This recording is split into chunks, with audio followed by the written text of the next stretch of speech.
As a neurologist specializing in memory and Alzheimer's disease, I've seen thousands of patients with different levels of memory problems, concussion-related problems, different forms of dementia. I know this field really inside and out.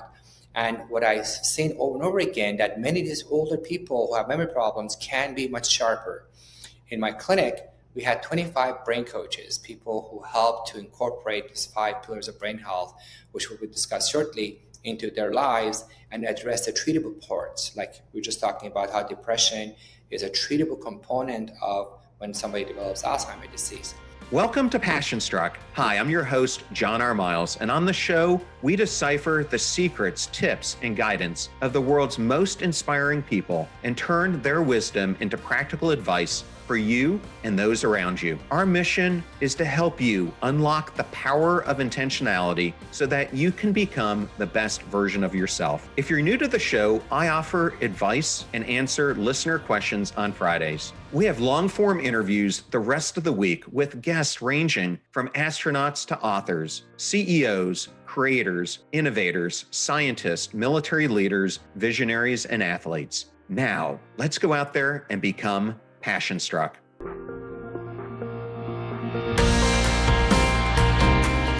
I am extremely honored today to have Dr. Majid Fotuhi with me on Passion Struck. Welcome, Majid. How are you today?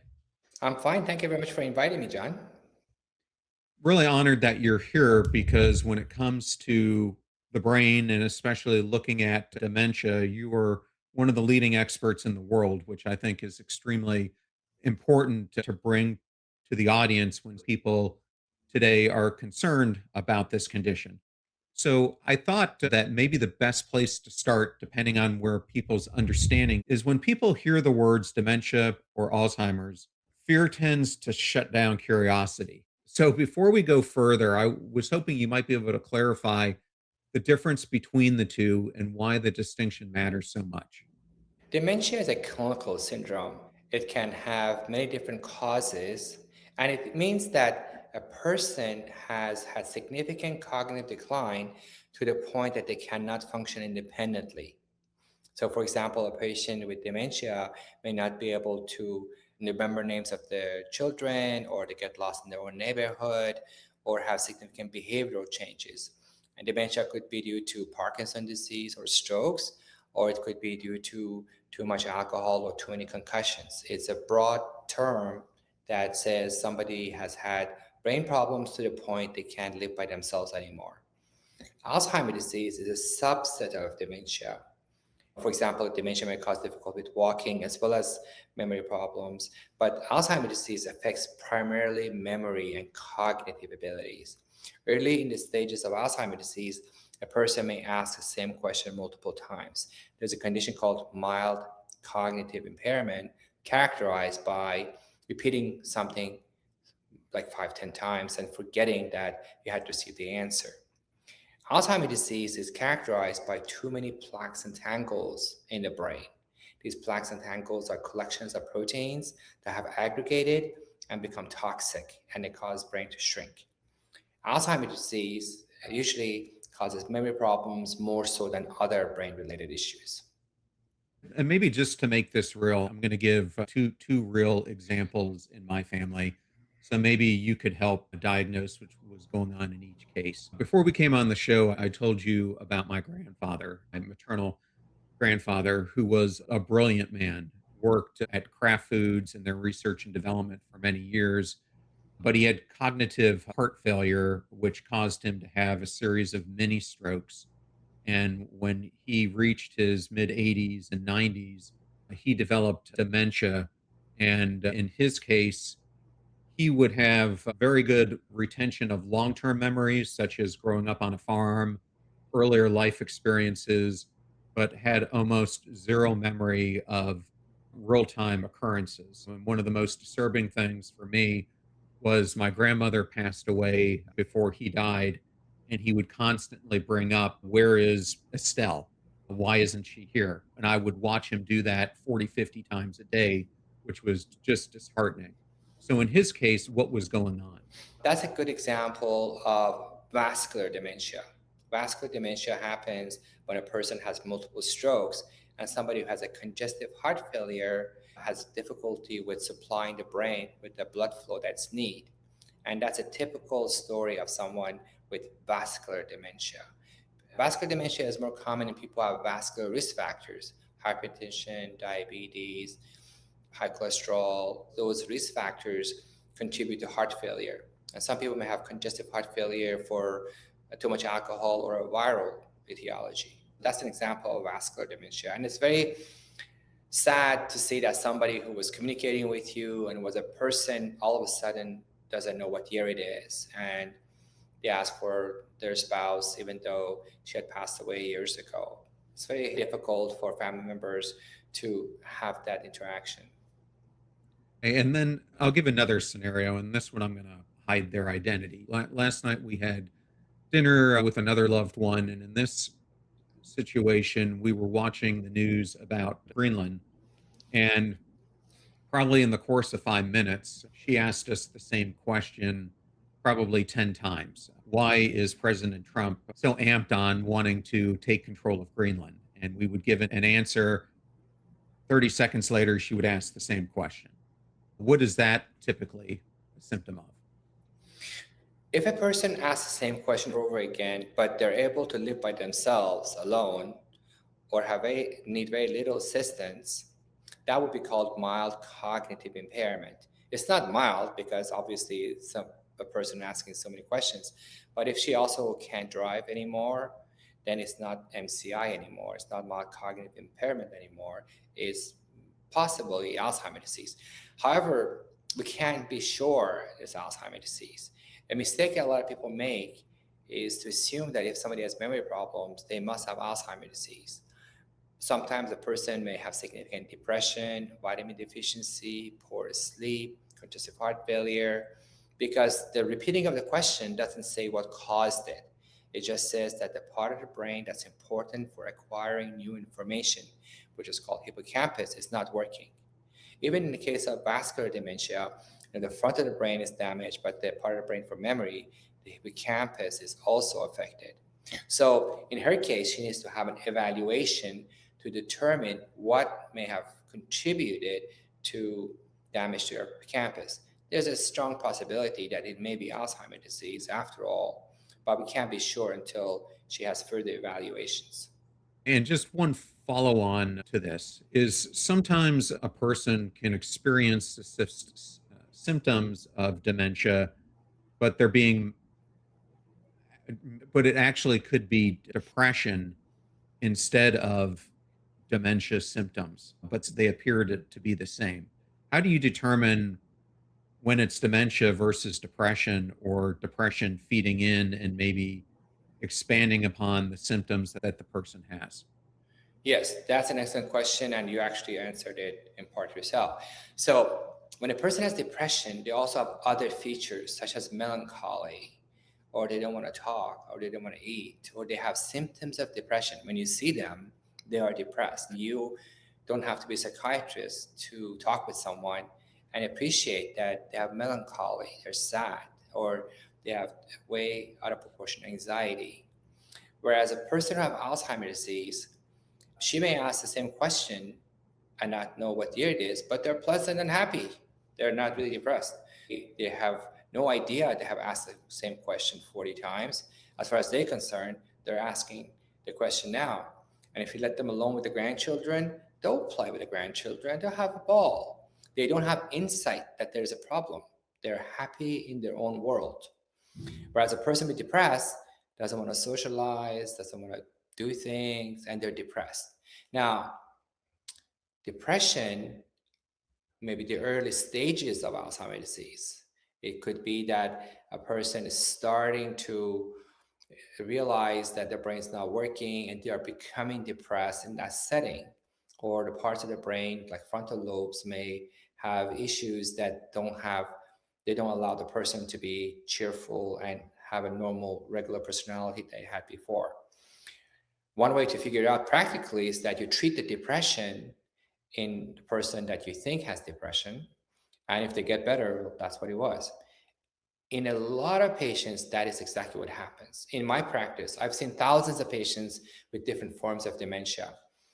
And I can't tell you how many times somebody came convinced that they have Alzheimer's disease, and the family was saying that they're repeating themselves, they're not doing things, and we treated them with antidepressant medications, or we provided them with psychologists or therapists who helped them with cognitive behavioral therapy.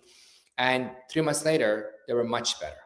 So we would cure someone's Alzheimer's disease by these interventions, but they didn't have Alzheimer's disease, they had depression.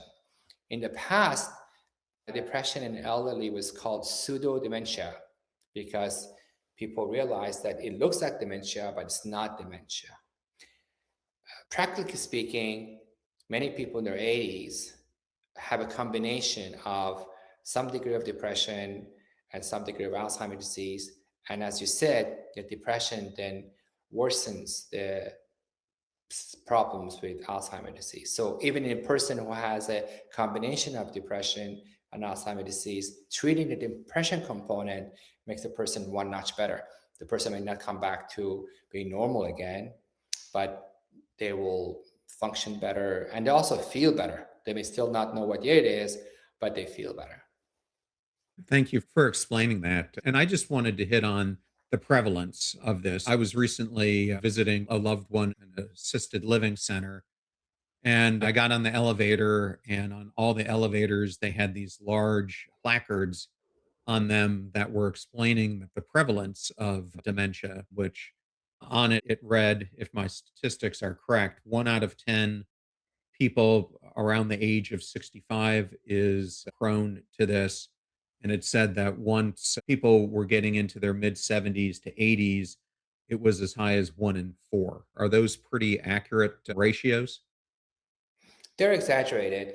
I think the problem I have noticed that too many people have been looking at the downside of what could happen. It's like saying people in their 60s, they have some chance of dying. Well, yeah, everybody eventually dies. And you can't say, well, it's a problem because everybody eventually dies. The other thing is that the diagnosis of dementia and Alzheimer's disease is not easy. It's not as black and white as diagnosing HIV or cancer because multiple things can happen in the brain little by little to cause problems. The good news is this: the incidence of Alzheimer's disease in many Western European countries is declining. I will talk to you soon about the 5 pillars of brain health and how lifestyle interventions can reduce the brain atrophy that causes those symptoms. And in places like Sweden, Denmark, Norway, the incidence, the number of new Alzheimer's cases has dropped by 20% in the past 25 years. Even in the United States, in a Framingham study, where participants in the small town of Framingham have been monitored for decades, researchers found that the incidence of Alzheimer's disease, how many new cases of Alzheimer's disease is being diagnosed every year, has gone down by 13%. My attitude, my approach to these numbers is don't look at doom and gloom and think that you're one of them.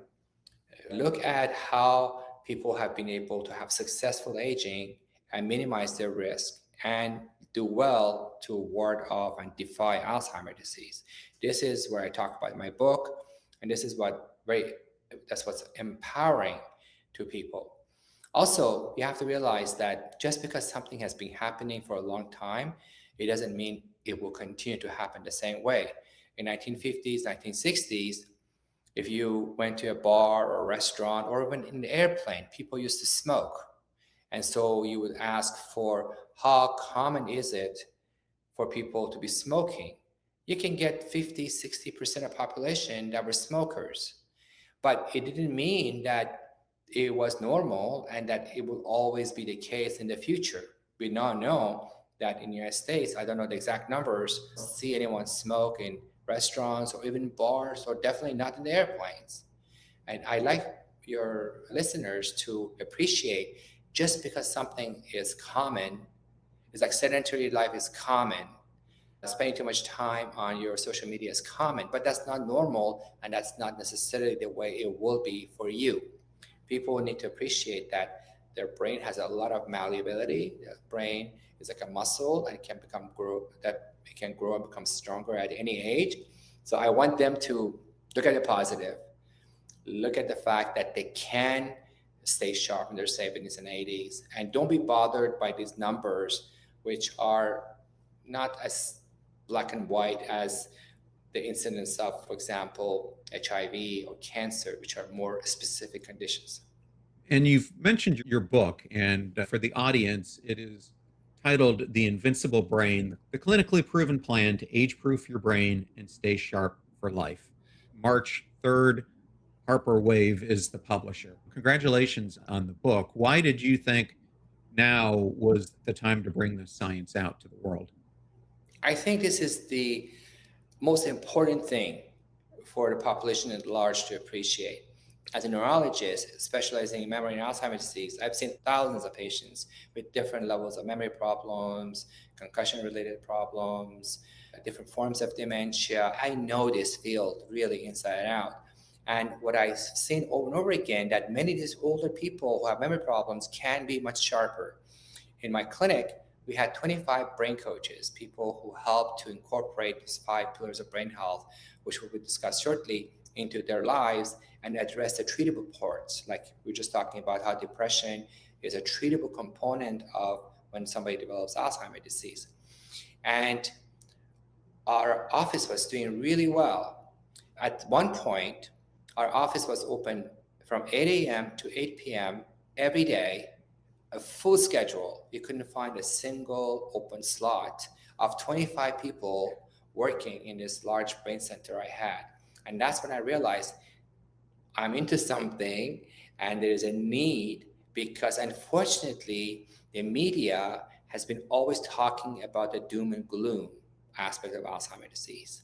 The media have not been talking about the positive news, the positive research discoveries that show you can improve your brain functions at any age, that your brain can generate new cells at any age, that just because you have memory loss, it doesn't mean you have Alzheimer's disease, that you can help people significantly to have better cognitive function. These are all published scientific discoveries in major journals. It's not like some neurologist in this little village has this elixir that helps people that nobody else knows about. There have been hundreds of randomized controlled trials to show that your brain has neuroplasticity, that your brain can improve at any age, that you can have significant improvement in your cognitive functions even in your 70s. And I feel like this is the time to balance all the negative news in the media, like the one when you go to the elevators, it's all 20% have it in 60s, 40% have it in 80s. Basically, you're doomed to get demented and die soon. It's very alarming to see these news and provoke anxiety inside people. I'm in my 60s. I have no plan to get dementia anytime soon. Based on my understanding of literature, I know I'm going to be able to keep my brain healthy, just like the way I can keep my teeth healthy or my heart healthy. See, people used to think that, you're 60s, what are you doing? Just sit home. And you go to gyms these days, you see a lot of people in their 60s, 70s, and 80s who are just exercising and looking good. I was doing a triathlon a couple of years ago, and I was so proud of myself. I did the swimming part for 1.5 miles. I had done 26 miles of biking. I was finishing my 10 miles of running. And as I was finishing, I saw this gentleman who clearly was in his 80s, was about to pass me. And I said, hey, I'm not going to let that happen. But I loved it that this gentleman had gone through the whole triathlon and it was to reach the finish line. And I had to really try hard to be just this much ahead of him to finish. And in that group, there were plenty of people who were in their 70s, not maybe a handful of people in 80s. So I think people need to stop worrying about Alzheimer's disease and stop thinking like they're the next victim and learn about the so many different ways that they can improve their brain functions. And the good news is it doesn't take years to get better. I did the program, which was for 12 weeks, and 84% of our patients who were in their 60s, 70s, and early 80s improved on specific cognitive tests. It wasn't that like people said, I feel better. 100% of them said they feel better, but 84% of them had a statistically significant improvement in objective cognitive testing provided by third party. And we published that in three different papers, three different scientific journals, peer-reviewed scientific journals. So 12 weeks is enough to see a noticeable difference. People come to me telling me that forgetting things or repeating themselves, they're not the person they used to be. And we show them how to memorize 10 words, 20 words, and then every week they would learn 20 more words. And by the time they finish, they memorize 100 words, forward and backwards. And people could not believe they had done it. I remember one time I saw this gentleman who was young, actually. He was in his 60s. He was a very successful businessman. He was a big gentleman, big guy. And he said he had our first appointment. And I realized in talking to him, he wasn't as bad as he thought he was. He thought he had Alzheimer's disease, but he had obesity, he had diabetes, and he had sleep apnea, and those are all fixable. So I was 100% he was going to get better. I said, sir, I'm 100% confident you'll be significantly better. And he said in his big voice, Doc, I'll give you anything. My memory will not get better. I said, listen, I'll bet you $100 you will get better. And he went to his pocket, he brought $100, I banged on my desk. He said, Doc, here's the money. You make me better, you can have this. I said, sir, I was kidding. I'm not going to accept money from you. Anyway, he started our program, and 5 weeks later, I was in between patients, and he walked in. He knocked on my door, said, can I talk with you for a second? I said, sure. He said, Doc, here's $100. I really want you to have it. I have already memorized 100 words. And he was thrilled. And of course, I didn't accept it. He insisted, and we decided that we're going to pay the $100 and get some food for the staff, which we did. So I've seen this over and over again. People thinking, I forgot my keys, I went to the garage, I didn't know where I was, I forgot an appointment, I had said something to someone in a meeting, and then I had totally forgotten about it, or I sent an email to someone, and I got a reply. I had no idea I had sent that email in the first place. And then within 12 weeks, those worries are gone. And I loved my job because I really touched the people's lives. And I loved it when people came back and said, Dr. Fotuhi, you changed my life. Dr. Fotuhi, this was the best thing I ever did. And that's when I realized this is too good to be provided for a small community just outside Washington, D.C. This is something that can help people around the world. And that's why I decided to put my clinical work aside and make this a full-time job, to give lectures around the world, to make an online course, to really provide this information for the world and not just for a small area around Washington, D.C. So I'm glad you went through all of that, because at the core of the book, what it delivers is a pretty rigorous message that brain atrophy is often reversible. And I wanted to get into some of the background now about this, because throughout the book, what you continually bring up is that oftentimes people, they're not suffering from irreversible neurodegeneration, but from brain shrinkage caused by what you say are modifiable factors such as stress, sleep, metabolic dysfunction, depression, and physical inactivity. So those are your bucket of the big five. And I was hoping we could go through each one of these and discuss them, and maybe start it out with why sleep is so important. Sleep is important because during deep sleep, your brain goes through a natural rinsing and cleaning process. It's called the glymphatic system. During the sleep, the fluid in the brain called CSF, which usually lives around the blood vessels, like a sleeve around the blood vessels, gets pushed with each pulse of the heart in the brain. It's beautiful how it's designed. I'm fascinated how it works. The pulsing of the heart causes a vibration of the arteries inside the brain, and with each pulse, the fluid that lives around them, like a sleeve around the blood vessel, it, it gets pushed into the brain milieu, brain environment, and then on the venous side, the fluid which rinses the brain and collects any junk or trash, things like the metabolic byproducts of chemical reactions that need to be cleared, or things like amyloid, which is a hallmark of Alzheimer's disease. It gets cleared, it gets rinsed with each pulse, and it's collected in the sleeve around the vein, and then it goes to the top of the brain and gets cleared through what's called superior sagittal sinus and the lymphatic system to get out of the brain. So with each pulse, your brain gets clean, and for some reason, this happens better and more effectively during the sleep than during the day. When you don't get enough sleep, you are preventing this rinsing process. You're preventing the garbage collection that happens in your brain throughout the night. And imagine if there was no garbage collection in New York for a month. Just imagine what this ugly environment situation would be, because dirt that doesn't get collected actually affects the neurons. And so it's extremely important to sleep 7 to 8 hours a night, because you need to have that process to happen in order for your brain to remain fresh and vibrant. When you don't get enough sleep, all the junk accumulates, it affects brain cells. The brain cells can't function when it's dirty around them.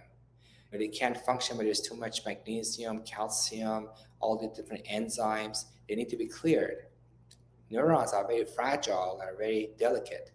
And so when the garbage accumulates around them, they can't function anymore. And how do you know they can't function? You feel like a brain fog. You feel like you're not quite sharp. And many people actually feel better when you have a good night's sleep. You feel much better than if you have not had a good night's sleep. I mean, even from your own perspective, you can tell that you feel better if you had a good night's sleep. When these things happen for a year or two, your brain can recover and things get back to normal. But when you have had insomnia, which means sleeping fewer than 6 hours a night for 20 or 25 years, the size of hippocampus, which is the part of your brain for memory, is reduced to almost half its original size. And that's a major risk for stroke and for Alzheimer's disease. Alzheimer's disease happens when this part of the brain called hippocampus shrinks. Hippocampus is the size of your thumb. You have one on the right, one on the left. And this is ground zero for learning and memory. When the hippocampus shrinks, your memory worsens. And when people have had insomnia for 2 decades, the hippocampus is almost half its original size, and their memory and learning ability is half its original capacity. And I wanted to just ask a follow on question about this. I had a guest on the show a couple months ago who was saying that there was some new scientific evidence that the amyloid plaque isn't the issue, but the issue was more related to vagus nerve stimulation or dystimulation. Have you seen any correlation to vagus nerve functioning related to this memory loss? Yes, your guess was right in that the hallmark of Alzheimer's being these proteins that aggregate at the amyloid plaques and tau tangles, which cause inflammation and cause problems. For a long time, scientists have focused too much on these and not on these other things that cause brain shrinkage, things like diabetes, obesity, anxiety, sedentary lifestyle, all those things, poor blood flow to the brain, all of those things individually can affect the brain and make it shrink in parallel to plaques and tangles that can shrink the brain. And studies that have evaluated eliminating amyloid in the brain, such as the new Alzheimer's drugs, have been minimally effective because amyloid is not the full story. Amyloid is just part of the story. And it makes sense that if you remove amyloid, you won't be like curing someone with Alzheimer's disease. We've now seen that in human studies. What I have done over the years is to work on these treatable components of brain atrophy. And one way to improve brain function is to increase blood flow and reduce cortisol levels. Cortisol is toxic and it gets higher when you have stress and anxiety. So one way to reduce the levels of cortisol and improve the brain function is through activation of the vagus nerve. Now, you don't need a vagus nerve stimulation to reach that point. You could do something called HRV biofeedback. Heart rate variability biofeedback is a form of biofeedback where you sit down and breathe slowly for 10 to 30 minutes. You just breathe in with a count of 6, hold for a count of 3, and breathe out for a count of 6. When you do that, you slow down your heart rate. You also increase the variability from beat to beat. See, let's say your heart is beating at 60 per minute, but it's not exactly 1 per second. One is 1.1 second, the other one's 0.98 second, the other one 0.97, the other one's 1.2. There's a real variability on the time between one heartbeat to the next heartbeat. And that's a natural and a good thing to have. It means that your sympathetic and parasympathetic are balanced. And then when you breathe in, your heart rate goes a little faster. And you breathe out, your heart rate is a little slower. It means that you're in tip top shape. And when somebody is stressed out, this heart rate becomes rigid. The sympathetic system overrides the parasympathetic system, and your heart rates become rigid. It beats exactly at the same time. There's a less variability. Now, when you do this slow breathing, you increase heart rate variability, you increase the activity of parasympathetic nervous system, which through your vagus nerve go to your brain, and it sets a tone in your brain. Your brain literally calms down, and the cortisol levels are reduced, and the blood flow is improved. So I think that the vagus nerve stimulation through things like heart rate variability are good for the brain, but I wouldn't go as far as if you put a stimulation on your vagus nerve that it can reverse Alzheimer's disease. Studies have shown that the vagus nerve stimulation can help depression, which is wild in my opinion. You put something that stimulates your vagus nerve, which goes to the brain, and somehow improves your mood, which is great. Again, it improves the blood flow to the brain and reduces cortisol, which then makes a person feel better. However, in order to have a healthier brain, you really need to have those 5 pillars of brain health and not just one. Yes, thank you for going through that and for explaining that about the vagus nerve, because I think it's an important thing for our listeners to understand. So I think we should talk about the next pillar, and I'm walking through the ones that people experience probably the easiest in their life. So the second one after sleep for me would be your food intake. So, what is the number one food most people aren't eating enough of, and why does it matter so much for inflammation and cognition? Fruits and vegetables are extremely important for reducing inflammation in the brain. The standard American diet, unfortunately, is very pro inflammatory. Studies have shown that people who eat a standard American diet, which is a lot of sandwiches and french fries and sodas, have a smaller brain. And the worse the diet, the smaller brain size. And multiple studies have shown that. And it makes sense because you need to have blood flow to the brain. And when you have these things that increase number of plaques in the arteries, it reduces blood flow to the brain. And there's less blood flow, the brain can't function. Neurons need blood, they need oxygen and nutrients. So the counter to that is eating a Mediterranean diet, and especially fruits and vegetables. Most fruits and vegetables have a whole range of vitamins and minerals that are really good for you, from magnesium to iron to thiacyanides. There are lots of vitamins, natural vitamins in fruits and vegetables. I do my best every day. I hardly ever eat any junk food, like maybe once a week. Would I indulge in ice cream or have a French fries? If I have a French fries, I'll have just one little piece. I will never sit down and have a whole bag of French fries. I think that people need to be mindful of the role of diet in their brain. Many people don't think that the food they eat affects their brain, but it does. The food they eat affects their heart, their kidney, their guts, their eyes, their skin, and their brain. The junk food that we see in fast food chains is horrible.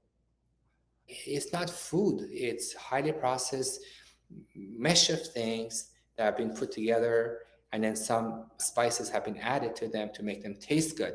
So they may taste good, but in most cases, they have very real nutritional value. And of course, you can always get salad wherever you go, but the things that are advertised on television really makes me nauseated just to look at them. When they show that you get these fried chickens and a bag of chips and a big soda for $5, I think, oh my God, don't do that. Don't do that. It's horrible. It's horrible. So Mediterranean diet has extensive data to show to reduce the amyloid and the levels of amyloid plaques and tau tangles in the brain, to make your brain up to 18 years younger if you eat a Mediterranean diet regularly, reduces inflammation, improves blood flow. It's a big difference. For someone who might be struggling with their diet, are there a few simple food swaps that they could implement that Yes, could reduce? Yeah. I think you should think of junk food like cigarettes. Used to people smoke all the time, and now they don't. Most people don't. I think you should look at junk food like smoking. It's really bad for you. So if it's a cookie or a donut or a bag of chips that you know deep in your heart it's junk food. You don't have to be a nutritionist or dietitian to know junk food from real food. Real food is from farmer, it's fruits, vegetables, things that are fresh. There are very little processing until from where they're produced to when you eat it. Like orange is always an orange. You can't process it as an orange. Or a banana is a banana. So try as much as possible to avoid things that comes in boxes and cans. And if there's fresh vegetables, you buy frozen vegetables in a package, I think that's okay because still it's real vegetables. It's not like processed and gone through several stages until you see it. So realize that the food you eat makes a huge difference to your brain, and don't put junk food in your mouth. Unfortunately, it's very difficult. I was in a train station in New York and I wanted to get something to eat. So I just walked around looking at restaurants and what the people eating to see which one to go. I couldn't pick a single restaurant to go to because they all look bad. They all look bad. And it's unfortunate. Like if there's a fair and all the food from hot dogs to hamburgers to Funnel cakes. everything they sell is high sugar, high fat. It's you can't find healthy food, and I really feel horrible about that. That we have a system that cheap food dominates, and cheap food is cheap because it's made with chemicals. Most of it is not real food.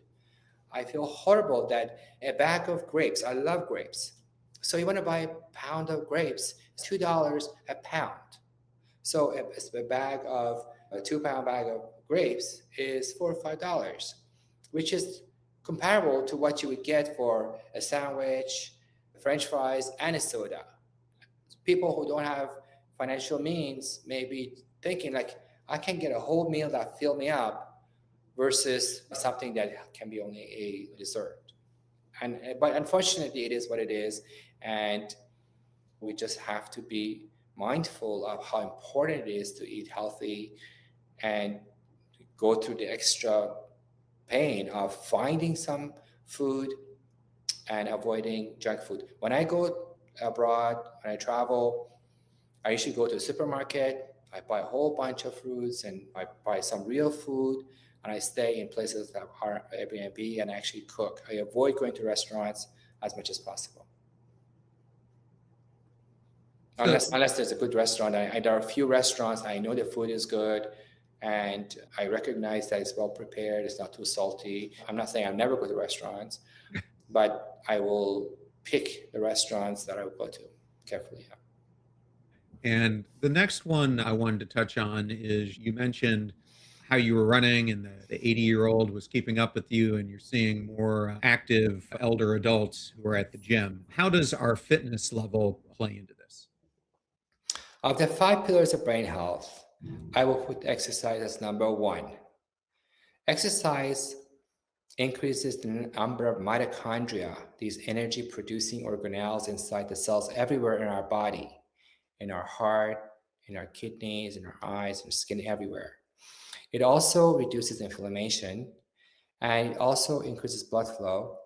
It increases levels of a protein called BDNF, brain-derived neurotrophic factor, which is like a brain fertilizer. And it reduces levels of amyloid plaques in the brain. Studies have shown that people who walk 3,000 to 5,000 steps have lower levels of these plaques and tangles in the brain. That's incredible. Exercise increases the number of neurons in the hippocampus. People used to think that you die with as many neurons you were born with or fewer because some of them die. We can't generate new neurons. We now know for a fact with certainty that adult humans are producing new brain cells all the time, and there are things that increase it, such as exercise.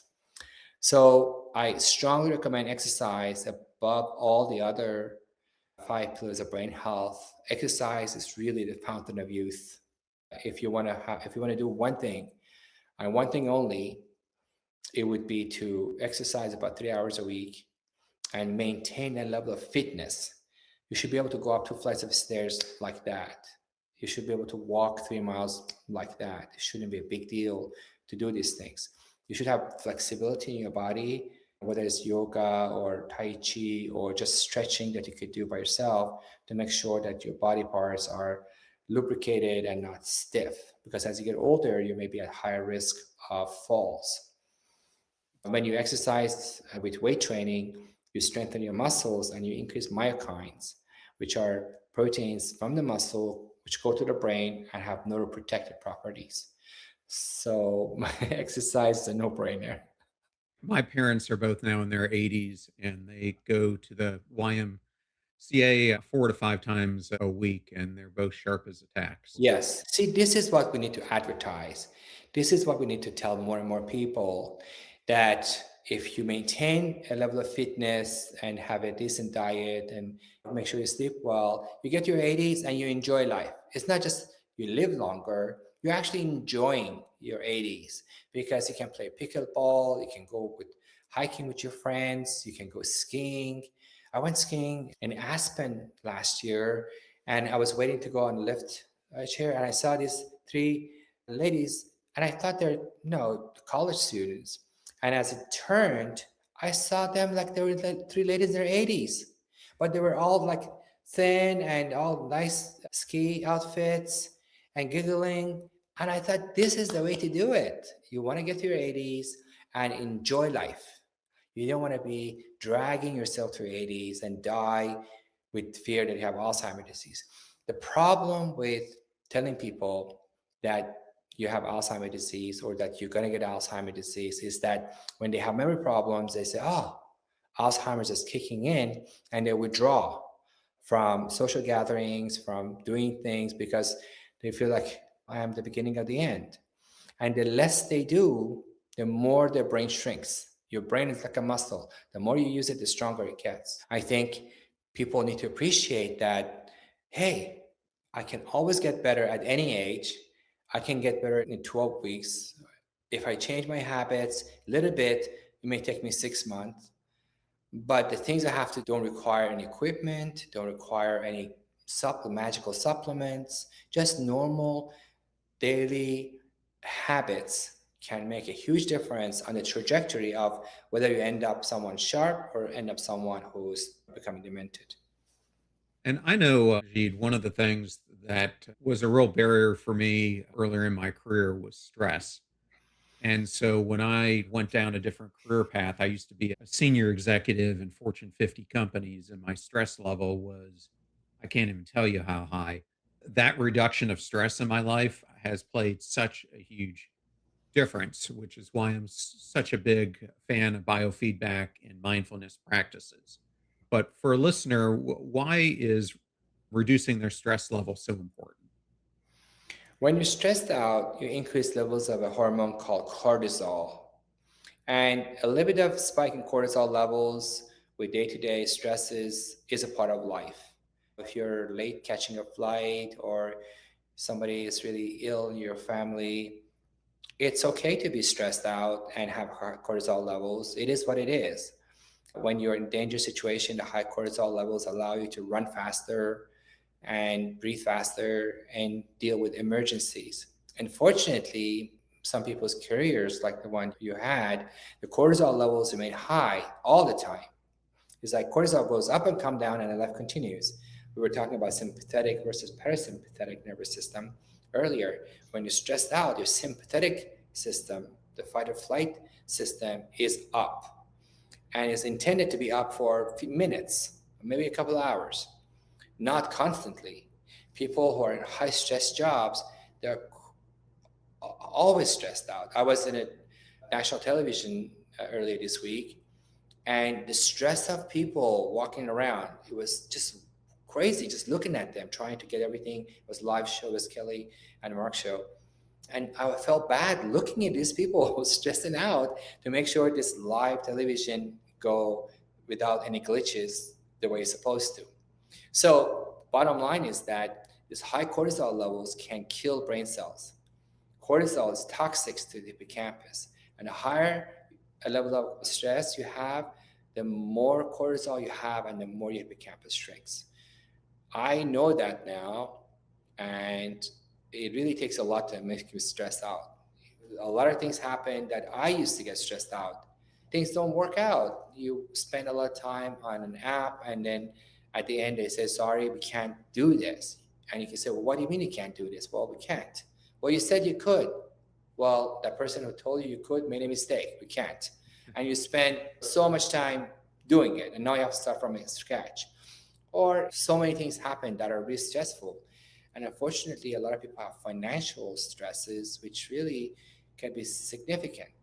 However, you have to realize your brain is the most important treasure you have, and you can't waste it and you can't destroy it with cortisol.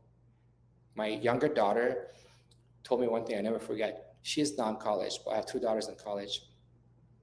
And the younger one, when she was like second grade, was preparing to read a book and write a little paper about it, the summary of it. And I remember telling to her, sweetie, this book review you're supposed to write is due in 2 days, and you haven't even read the book yet. And she said, Dad, you're stressing me out, and that's not good for my hippocampus. So she had come to many of my lectures and had learned about the hippocampus, and she just told me something that was true. So I think we should always ask ourselves, is this event, is this deadline, is this situation worth our hippocampus, which is really the most important part of the brain that determines whether we stay sharp or we get Alzheimer's disease. When it shrinks, people lose their ability and ask the same question. When somebody asks the same question 40 times, it's because hippocampus is not there. The information is not registering. It is coming here, it's not consolidating, it's not registering, and it goes out. If that part is not there, it's like somebody doesn't have an arm, they don't have an arm. They just don't. They may have all the other body parts, they just don't have an arm, and the things that they would do with the arm won't happen. And somebody who doesn't have a hippocampus, they can see and they can walk and they can talk, but the part of brain that registers and consolidates and saves the events is not there. So they ask the same question 40 times because it never registered. That part was not there. Earlier in the conversation, you were talking about a gentleman who gave you $100 because you were able to improve his memory. And this is where the fifth pillar really comes in, which is brain training. And this is something that I saw play out very effectively with my paternal grandmother. She lived to be 101, and to the day she died, she was as sharp as a tack. And one of the things that she always said was the reason for this is she was huge on playing card games. And so she would constantly play solitaire, but with a group of her friends, she was playing bridge or pinochle or other games all the time, constantly trying to stimulate her brain. And she also loved to read books and do things like crochet and other things. So she had always thought that her not being one of the types who just sat there and watched TV, but trying to stay active with her mind was a huge thing. And this is something you highlight as well. So, why is cognitive challenge such an important thing? When you challenge your brain, the parts of the brain that are important for that function literally grow. There's a part of the brain called the cortex, which is like a blanket that covers all other brain areas. And this part of the brain is important for your cognitive abilities to read, write, type, do your taxes. All your higher brain functions depend on cortex, and the memory and learning depends on the hippocampus, which is actually an extension of the cortex. So cortex and hippocampus are important for all your cognitive abilities. And a unique feature of cortex and hippocampus is that they grow when they're stimulated. Just like when you lift a heavy weight more than your comfortable level, you increase the volume of your muscles. When you do something that's difficult and makes you think, you increase the volume of the cortex and hippocampus. And the more of it you do, the more it grows. And it's not something that applies only to children or young adults. They did a study in college students and they showed them how to juggle 3 balls. And it took about a week for them to learn, and they practiced it every day for 3 months. They did MRIs of their brains at the beginning, after 3 months, and then 3 months after when they had not practiced juggling balls any further. They saw a significant improvement in brain areas for hand-eye coordination from 0 to 3 months. So these college students had increased the volume of their hippocampus in areas that are important for keeping eyes on the ball and maintaining the balls in the air. And when they didn't practice for 3 months, that volume had gone down, but not to the same level as baseline. So it was one notch higher, but that increase in brain volume that happened during 3 months was like down by 70, 80%. They did the same thing in people in their 70s, and they saw the same thing, that this older gentleman, older participants, it took them longer to learn it, but after 3 months, they had learned and they had become good at it. The part of brain, those same parts of the brain increase in volume, and when they didn't for 3 months, it went back down. So your brain's ability to grow and become bigger and stronger remains in place throughout life. And you can take advantage of that by doing things that challenge your brain. If you read something, it's good for you. It challenges your brain because you have to sustain your attention and keep track of the plot as you're reading the book. But things that are more challenging will be even better for you. So if you learn how to dance, if you learn how to go fishing, if you learn a new hobby, if you learn how to fix things around the house, anything that makes you think, anything that makes you frustrated, like, it's not working. That moment of frustration is when a new synapse is born. Just like when you go through pain, they say no pain, no gain in bodybuilding. Same in the brain. When you go through the moment of frustration, or you're playing the piano or guitar or any instrument that you're learning, you make the mistake and you do it again and you do it again and you finally get it. That's when new synapses are born. And that's where the hippocampus and cortex are starting to grow. The stretching is the pain that you feel. It's a good thing.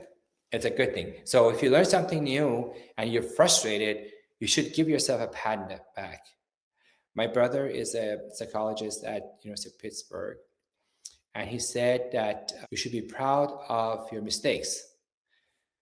You should be proud of your failures, because if you go skiing and you fall, you failed in a way. You may think of it as a failure, but you have then got up and then did it again, and you didn't fall as much.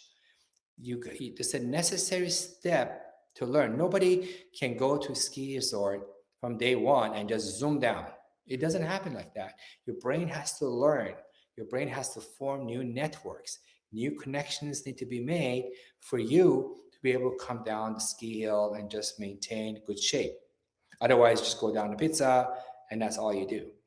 And when you feel frustrated that you want to do it and it's not happening, and then you learn and you do it and you're getting better, then the corresponding parts of the brain are growing. A lot of people who get older don't try new things because they say, I'm too old. And that's a huge mistake, because they're depriving their brain of the opportunity to grow and become stronger. And it's a huge mistake. Instead, they should enjoy their failure. They should put themselves in things that are difficult, which then makes them fall or have mistakes, which then they correct by doing it again and again, which then causes new brain growth, which then helps them stay sharper longer. So I think brain training and challenging your brain is one of the very important pillars of brain health. Again, if you have only 1 hour in a day, I would spend 50 minutes of it exercising and 10 minutes of it do breathing exercises, do HIV biofeedback, and do the brain training later, in terms of the weight of how effective they are. I think it's good that you have time for it and make it a priority, and hopefully you do all 5 pillars of brain health every day. But in terms of priorities, I think exercise, sleep, stress reduction, diet are more important than brain training. Brain training is like a nice addition to top it off. Majid, since you're on the Passion Struck podcast and we were just talking about meaning and passion, what does it mean for you to be passion struck? I think it's great that I have found my passion and have found what makes me excited and to do everything in line with the things that are important to me. I think is a gift to have had since I was a kid to like the brain and been teaching about it at Hopkins, at Harvard, and along the way. So I feel fortunate to have had this for a long time and get the opportunity to be doing everything every day. Other people may have a 9 to 5 job that's an administrative job, but they're really passionate about something totally different. And so they need to really find a balance to do the things that pay mortgage and then do other things on their own personal time. So I feel lucky to have this opportunity to be able to have my day job to be my what I feel passionate about. What struck me the most in today's conversation is that brain health isn't about fighting time. It's learning how to partner with it and to use these five areas that we've gone through today, plus this whole area of meaning in life, as a way to structure your time more wisely so that you can take the proactive steps that can help prevent someone from ever experiencing this. And I want to go back to Framingham, Massachusetts, because it's a well known study.